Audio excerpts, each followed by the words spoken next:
Hello friends, this is Wajdan from Multan. तो कैसे हैं आप? आज का जो हमारा टॉपिक है वो है jurisdiction of international criminal court. इसमें हम देखेंगे कि कोर्ट की जुरिस्डिक्शन क्या है।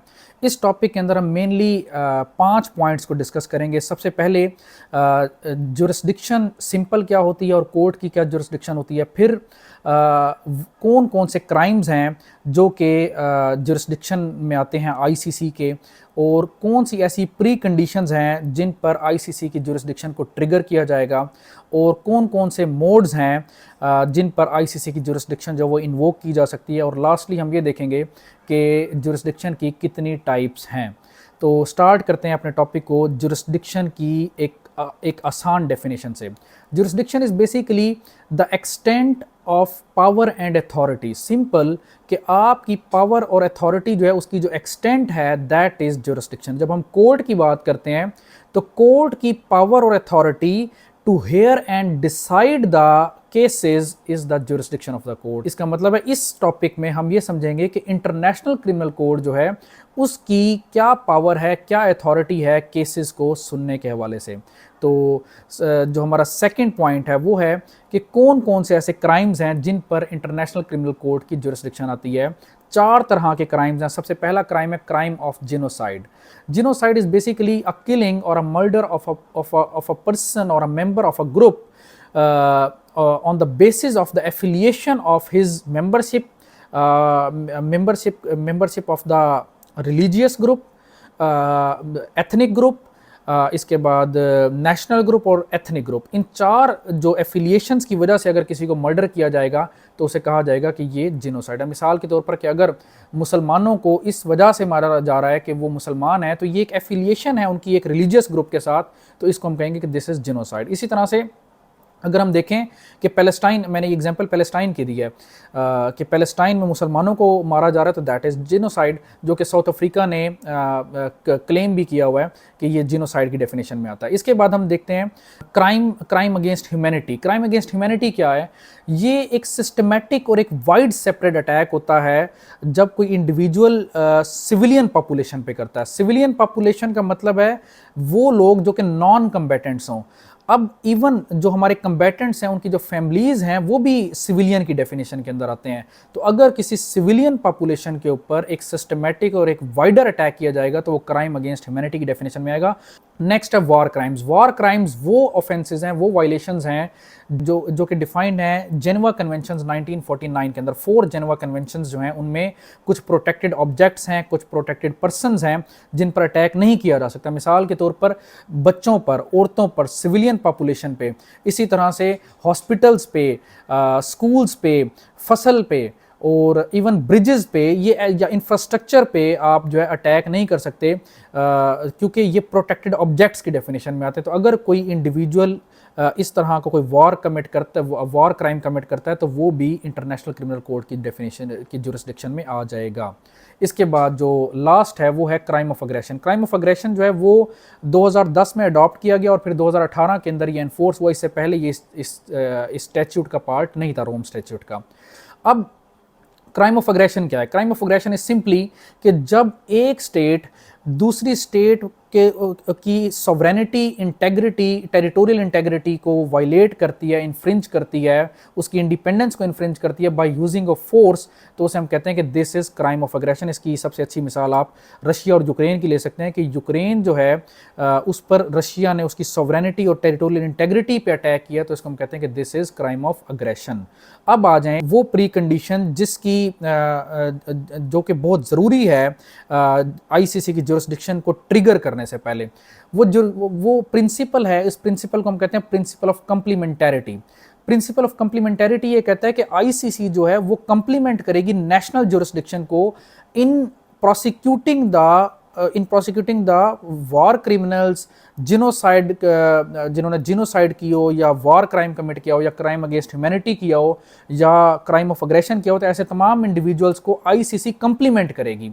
यानी कि आईसीसी अपनी सपोर्ट करेगी अगर कोई नेशनल जुरिस्डिक्शन उनको ऑलरेडी प्रोसिक्यूट कर रही है। यानी कि ICC is the court of last resort. आपने डायरेक्ट आईसीसी नहीं आना। अगर किसी इंडिविजुअल को नेशनल कोर्ट में ट्राई किया जा रहा है तो उस पर भी आईसीसी की जुरिस्डिक्शन नहीं होगी, आईसीसी जो है वो उस ऐसे केसेस पे कोई जुरिस्डिक्शन नहीं लेगी जिनको नेशनल कोर्ट्स जो है ट्राई कर रही हैं। इसके बाद आ जाएं ऐसे मोड्स जिनसे आईसीसी की जुरिस्डिक्शन जो है उसको नॉक किया जा सकता है या जिन पर आईसीसी की जुरिस्डिक्शन को इन्वोक किया जा सकता है। There are 3 modes. सबसे पहला है referral by the state party.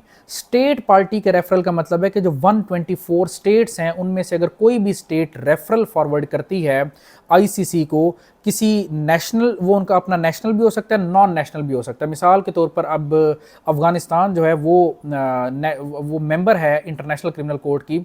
अगर अफ़गानिस्तान एक रेफरल फॉरवर्ड करती है और वो रेफरल करती है अगेंस्ट द पाकिस्तानी पर्सन, कि पाकिस्तान को कोई इंडिविजुअल है उसके खिलाफ वो रेफरल भेजती है, तो इस तरह से फर्स्ट रेफरल जो है वो स्टेट पार्टी भेज सकती है, चाहे वो उसका अपना नेशनल हो या नॉन नेशनल हो। सेकेंड है कि जो जुरिस्डिक्शन है वो इन्वोक कर सकती है United nation security council. United nation security council जो है वो रेफरल भेजेगी आईसीसी को और वो किसी भी इंडिविजुअल के अगेंस्ट भेज सकती है।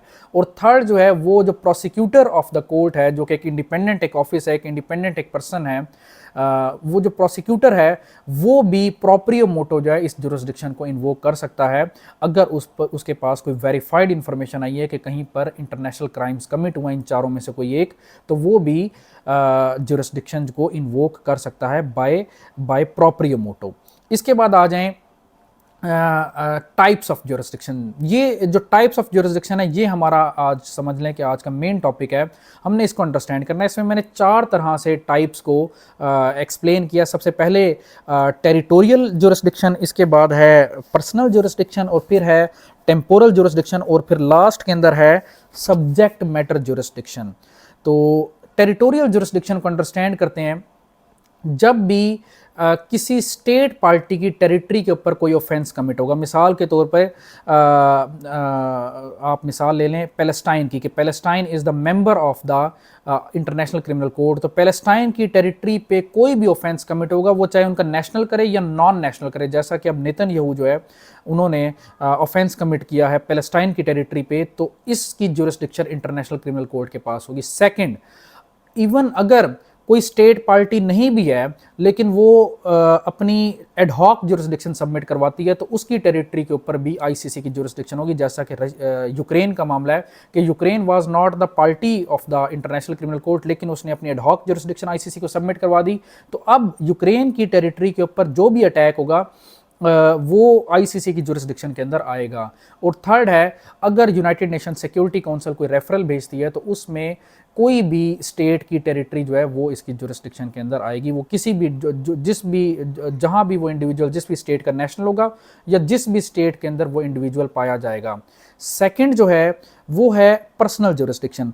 पर्सनल जुरिस्डिक्शन जो है ये आप समझ लें कि ये सिर्फ और सिर्फ जो नेचुरल पर्सन होते हैं उनके अगेंस्ट होगी, यानी कि किसी भी स्टेट के अगेंस्ट जो है वो आईसीसी की जुरिस्डिक्शन इन्वोक नहीं होगी। मिसाल के तौर पे आप आईसीजे के अंदर देखें कि आईसीजे में जो जो पार्टीज होती हैं वो दोनों तरफ स्टेट्स होती हैं, और स्टेट क्या है, एक लीगल पर्सन है, एक आर्टिफिशियल पर्सन है। तो आईसीसी की जो जुरिस्डिक्शन है वो स्टेट के अगेंस्ट नहीं है, वो किसी पॉलिटिकल पार्टी के अगेंस्ट नहीं है, वो किसी रिबेलियस ग्रुप के अगेंस्ट नहीं है, वो किसी गवर्नमेंट के खिलाफ नहीं है, किसी मिलिट्री एस्टेब्लिशमेंट के खिलाफ नहीं है, वो इंडिविजुअल के अगेंस्ट है। तो यानी कि जो पर्सनल जुरिस्डिक्शन है वो इंडिविजुअल्स के ऊपर है, और इसमें जो इंडिविजुअल है वो उसकी जो एज मेंशन है वो है 18 ईयर्स की, उसकी एज जो है वो 18 ईयर्स से कम होनी ज़्यादा होनी चाहिए। अगर कोई इंडिविजुअल 18 ईयर से कम है तो उस पर आईसीसी की जुरिस्डिक्शन पर्सनल जुरिस्डिक्शन नहीं होगी।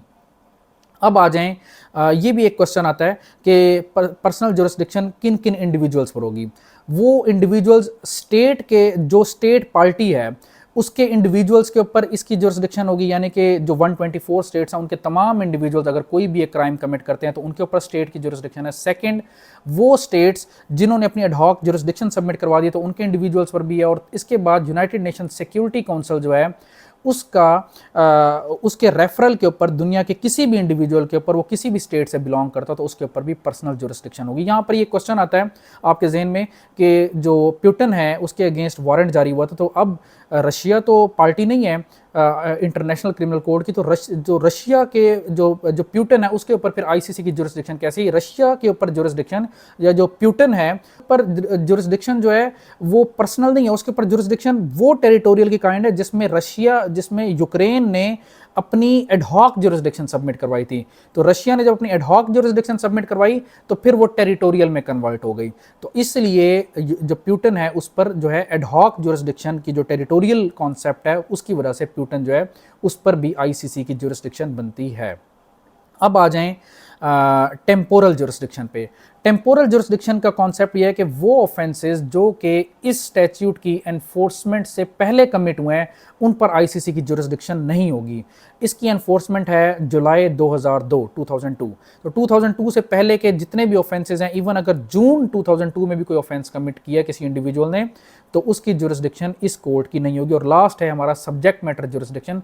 सब्जेक्ट मैटर जुरिस्डिक्शन वही है कि वो पनिशमेंट्स, वो क्राइम्स जो हमने 4 क्राइम्स हमने डिस्कस किए, crime of genocide, crime against humanity, war crime and crime of aggression, इनमें से कोई भी ऑफेंस कमिट होगा तो वो इस कोर्ट की जुरिस्डिक्शन में आएगा। इसे हम कहते हैं सब्जेक्ट मैटर जुरिस्डिक्शन।